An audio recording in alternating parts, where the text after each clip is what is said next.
the Happy Scientist podcast. Each episode is designed to make you more focused, more productive, and more satisfied in the lab. You can find us online at bitesizebio.com/happyscientist. Your hosts are Kenneth Vogt, founder of the executive coaching firm Vera Claritas, and Dr. Nick Oswald, PhD, bioscientist, and founder of Bitesize Bio.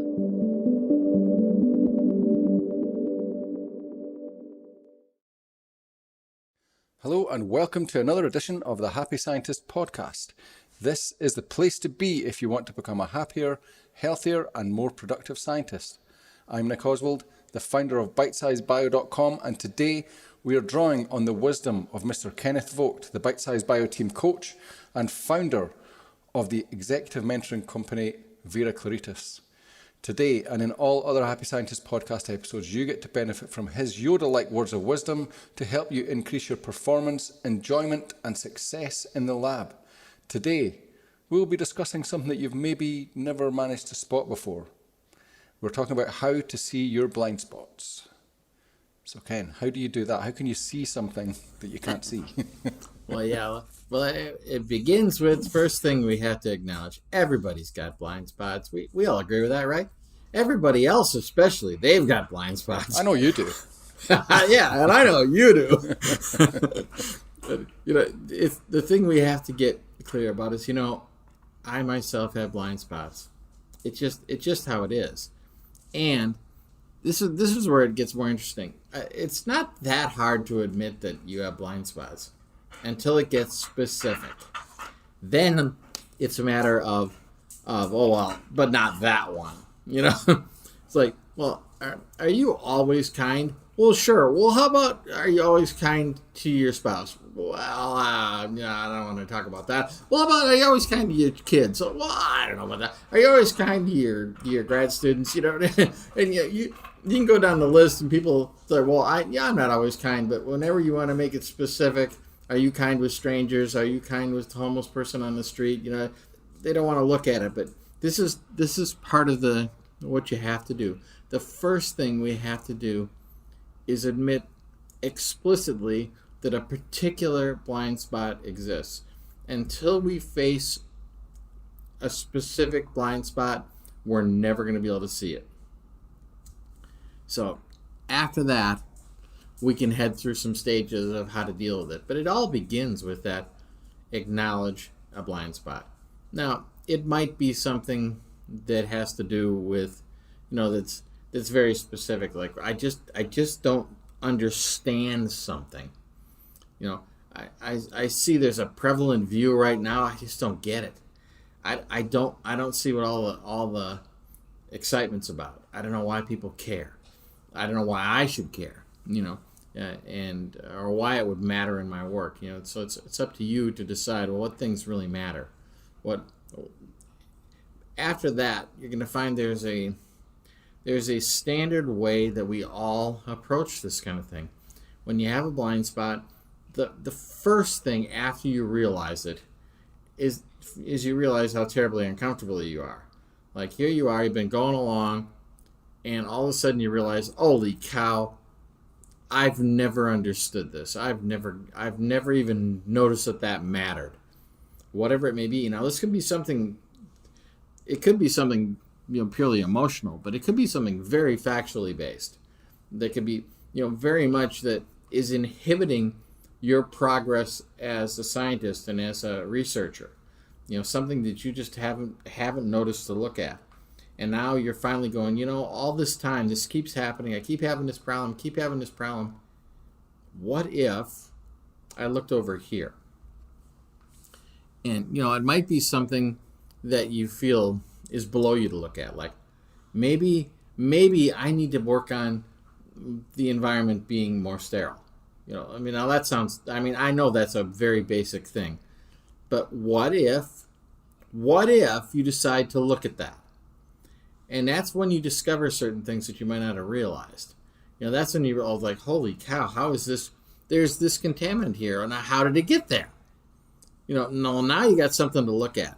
Now, at the beginning, when you first see a blind spot and it's uncomfortable, or maybe embarrassing, or It can be intellectually frightening.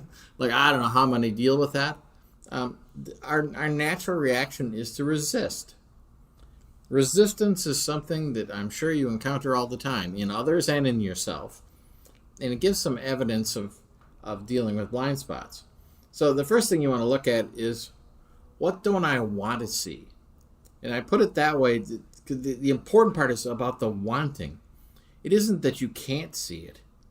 It's that you don't want to see it. You don't want to see a problem. It's going to be so much harder if this is true. Oh, but if it is true, it's true. Well, you got to deal with it. So you Okay. first. So Yeah. so here's a. I'm just trying to think of a way to contextualize this in science. A simple one. So imagine you're in the lab, you're doing your experiments, and you're doing an experiment that involves a lot of pipetting, and the results just don't make sense. So you're checking the reagents, you're looking for all of the solutions that are someone else's fault, something wrong with the reagent, or something that is easy to fix, like, oh, you changed the timer, the timer was on too long or something like that. And it finally boils down to the fact that the way that you're pipetting is causing the problem. And that's fundamental, because it means that you will have to go away and check all your pipettes. You're going to have to just check your pipetting technique. It might mean that previous experiments have been messed up by the same issue. That's going to be painful, right?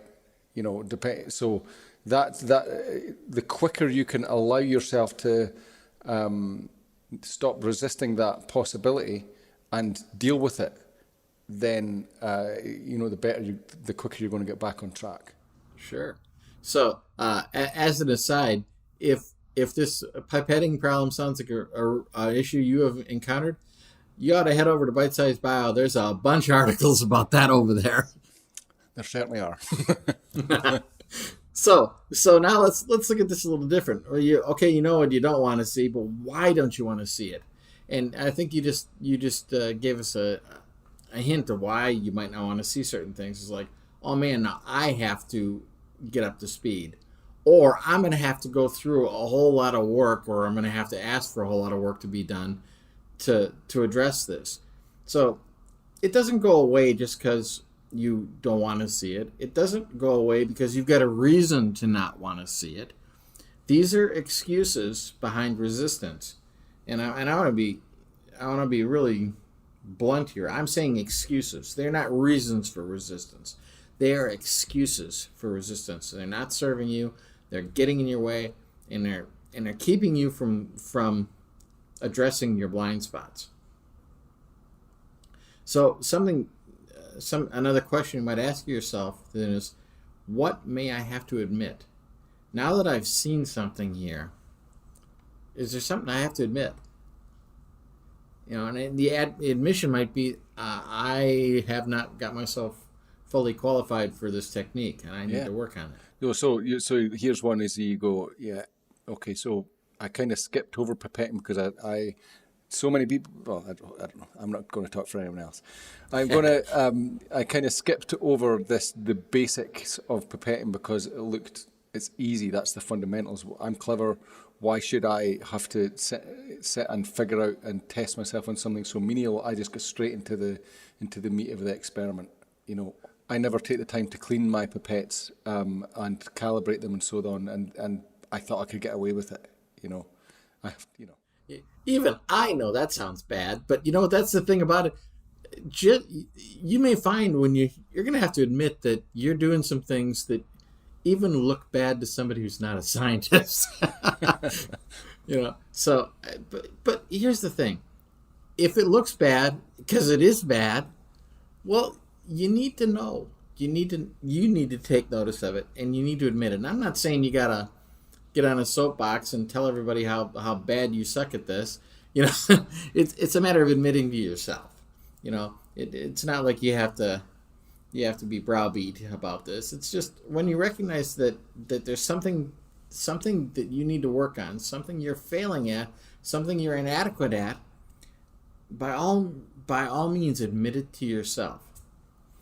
Now another question you may need to ask yourself is, what may I have to give up in the light of this blind spot. That is, you may have some preciously held views, and what if now there's evidence that you need to change your view, and that can be even harder to do than to admitting to a lack, because you've got an investment in your present view. So say you think that, I'm above all that stuff, calibration. Right. I don't need to spend the time on that. I can be. I'm talking about myself here. It's about, I can just do this stuff and I don't need to pay attention to the details. That's probably why I'm not in the lab anymore, to be honest. But well, it does take a certain type of personality. Yeah, it really does. And we've talked in the past about there's plenty of possibilities for making a living as a scientist that don't involve the lab. So, yeah. But I mean, Nick's made it somehow. It's funny though that when that example though, from something so small, seemingly so small, it can cause big problems if you don't let yourself see it. But when you do let yourself see it, it can be fundamentally life changing. Even that is right. Do I want to? Am I the sort of person who can do this? Can commit to this level of detail all the time? Maybe I'm in the wrong career. That's taking it to the extreme. But it's taking it to the negative extreme. But it might be like, what? I want to be this. I want to rise to this level. I want to be one of the excellent people that can do this, because I know a lot of people just plain can't. And maybe I'm going to find it hard to get there, but I'm capable of getting there, and so it drives you that way. Yeah, and so you've just uncovered one of the obstacles that you were unconsciously blocking yourself from being excellent. Yeah. Right. Well, that leads to another question. What am I gaining by resisting? When, why do I not want to give up this belief? Why do I not want to admit there's a problem? Why didn't I want to see? All that stuff is because there's something you've gotten out of resisting. It's actually been beneficial to you.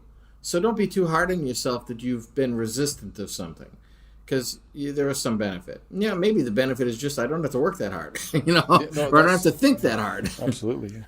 Yeah, but other times it's like, well, I thought I had this all sorted out, and that was a very comforting position, and well, that's turning out to not be so. So now I resist. So once you see all that and you start to realize, well, there's really not any value in me resisting any further. When all of the possibilities for resistance being good for you go away, well, now you are in a position to switch over to that next most beautiful thing, and that is acceptance. At this point, you've got a blind spot, and you're not going to fight it in. You've decided, you've been through the process. I'm not fighting this thing. I still don't know anything. I just know I have a problem. I don't know what to do about it. But you know what? I'm okay with that. Because having acknowledged that I've got this issue to deal with, well, now I can go find a solution. I don't have to know what to do yet.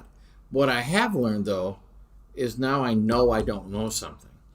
And that's extremely useful. And I'll refer you back to episode 31 of the podcast, where we talked about what you don't know. This is part of the way of getting out of that mode. When you see your blind spots, you're starting to uncover what you don't know. And you've taken to it a very useful place of, I know what I don't know.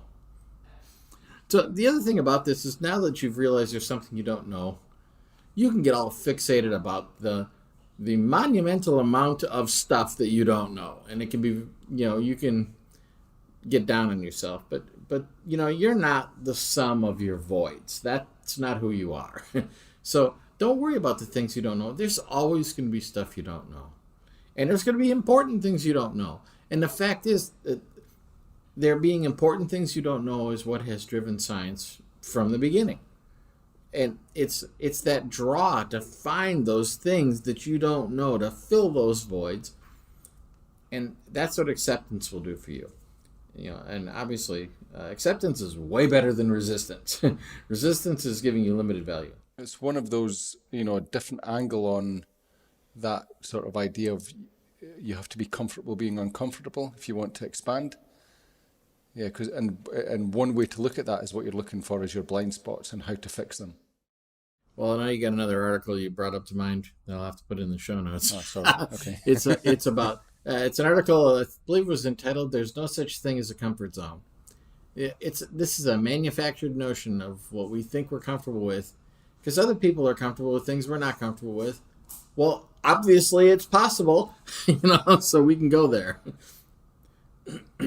So, having gotten to the point of acceptance, you will notice that you still have a blind spot. All you've done is revealed it, and you've gotten clear about it, and you know it's there, but you don't know what to do about it. Well, you got to keep going.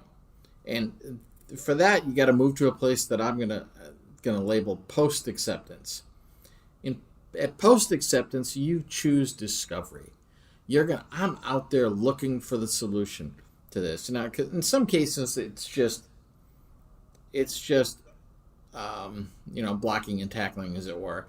There's nothing about it that's going to be that hard. Learning how to pipette properly, that's something I can get schooled on. I can get information about that, and I can put it into practice, and I can do it. There are other blind spots. When you open them up, you're going to realize there isn't anybody. There's nowhere to look. No one can tell me the answer to this. I'm going to have to go find it. And when you commit to that, to me, that's the highest calling of science.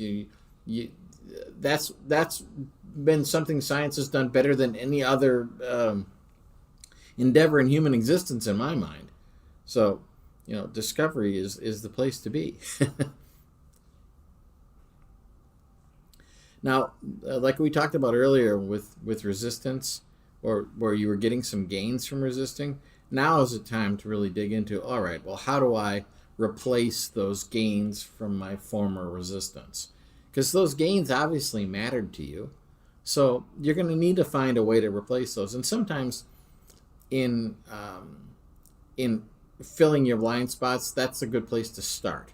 Because it might be, wow, I got to do this whole discovery thing before I can really solve this blind spot. But before I do that, let me solidify my foundation and make sure that I'm getting all of the things I used to get out of resisting already, and get that laid out there. And then you're gonna be more comfortable in your search for discovery. And I realize that's not always possible. When folks launched into finding new vaccine, and they had a very short time frame in front of them, they didn't really get a chance to get comfortable. That wasn't going to work there. And that's true in a number of ways in life. There's sometimes when getting comfortable is not a priority. And so, you have to assess for yourself when that matters. But when you have the opportunity to do so, do it. It's going to make everything easier, and it's going to also clear the decks, as it were, so you can focus all your attention on discovery going forward. I was thinking about somebody that I used to know, or I used to work with, let's put it that way. And, I had hired him as a software engineer, and he was good as a software engineer, but it wasn't his degree wasn't in software engineering, and his resume wasn't in software engineering. His resume was quite interesting. He had been a tank commander for the U.S. Army. Now, it's in some ways it's a small job. He was he had the rank of captain. That's not insignificant. And commanding a tank is not insignificant, but it's a small crew. He had like 3 people in the tank with him. Well, it's not like having a giant battalion behind you. But then again, you've got a tank. So what he did was he was able to take his experience and say, well, I can apply this in another area. And this is a time of the dot-com boom when we were really willing to bring people in without a software degree because they were already all soaked up. And some of the best engineers I ever had were people that had degrees in all kinds of other fields, in history and in biology and in chemistry. that turned out to be better software engineers than the people that I had that were software engineers, by training. So, it came out of a willingness to see, okay, there's stuff I don't know, because they knew they didn't know stuff because they weren't trained there. It's like their eyes were open to a different way of seeing things. Whereas the people that had gone through the software engineering education had gotten deeply pathed. And not to say that was a bad thing, because a lot of that's, we don't want to be reinventing the wheel. But it was great to have some people out there that had a little broader view and they could clearly see some blind spots that some of their better educated comrades could not see because they were just too deep in it. And not that they couldn't forever see it, but where it wasn't automatic. That's a different viewpoint, isn't it? It's like people are coming to biology from mathematics or chemistry or something like that. They maybe don't have they don't immediately have the specific domain knowledge, but they come with such a different viewpoint that it can be really beneficial. For sure. So, and perhaps you, dear listener, that's you. So, you know what? If you got that, make it work, So that's the idea. Move from resistance to acceptance to post-acceptance. Go back and look at what you don't know, and see what you can do. That's the way to do it. Thanks, Ken. That was a good summary of a very important point, actually. Quite a good way it was quite clarifying for me. So hopefully everyone else enjoyed it. Ken mentioned a couple of articles there that will be in the show notes for this episode. You can find the show notes by going to bitesizebio.com/The Happy Scientist and looking for this, which is episode 47. And on that page, you will find the show notes. And at that same place, you can find all of the previous episodes that we've done. There's plenty to look through if you haven't done so already. Some really interesting stuff there. And that just leaves me to remind you about the Facebook page as well. If you want to join us there, The Happy Scientist Club, facebook.com/The Happy Scientist Club, and you can join it up with us, chat with us, whatever you want to do there. So Ken, thank you very much for another illuminating little nugget here, and we will see you all again next time. Bye now.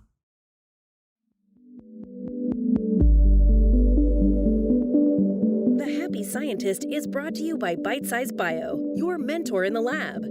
Bitesize Bio features thousands of articles and webinars contributed by hundreds of PhD scientists and scientific companies who freely offer their hard-won wisdom and solutions to the Bitesize Bio community.